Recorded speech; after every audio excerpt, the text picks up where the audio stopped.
আমি জীবনের মানুষের জানাজারে পাগল হই না।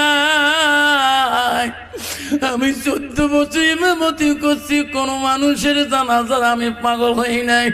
আমি যেদিন আমার মা জানাজারে দাঁড়াইলাম, মৌলানা জাহাঙ্গীর বলে, পাগলা সারে কান্দিস কেন? তুই না মার বয়ান করিস, তোর মার জানা তো তুই নিজে দিয়ে দে রে বাবা রে।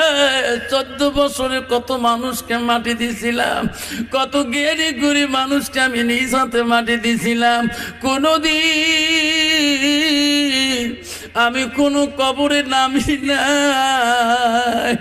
আমি কোনোদিন কবরে নামি না।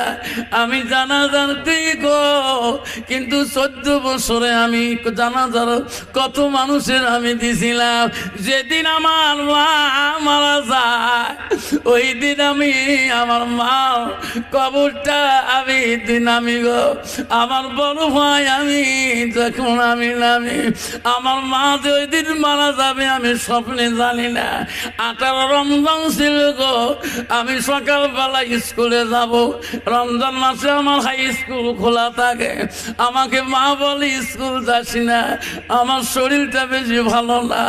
আমি কই কে মা? তোর বোনগুলোকে একটু বাবা ফোন করতো।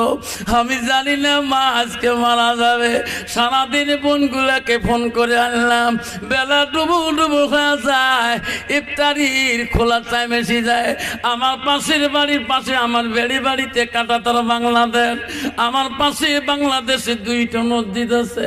কারি 2জন, কারি 2 পাশে কোরআন তেলাওয়াত করে। ইফতারি খোলার আগে 2টা কারি তেলাওয়াত বাংলাদেশে করে। এত মিষ্টি, মা বড় সিরিয়াস হয়ে গেল। আয়রে দৌড়ি গোবিন্দ ডাক্তারের কাছে গেলাম। রোজা খোলা আগে আগে ডাক্তার আসিয়া বলল, হুজুর সেলান দিয়ে লাভ হবে না। আমার ভাইরা সবাই বোনেরা বসে গেল ইফতারি নিয়ে রে। আরে ডাক্তার কেন ঘুরে গেল রে?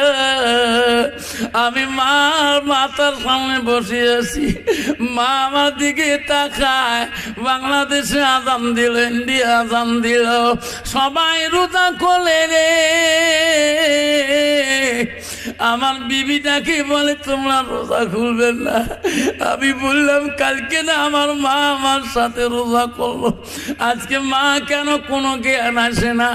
আমার মা আমার দিকে কেন খালি তাকিয়ে আছে? আমার বিবি আনি আমার কাছে কয়েকটা আঙ্গুর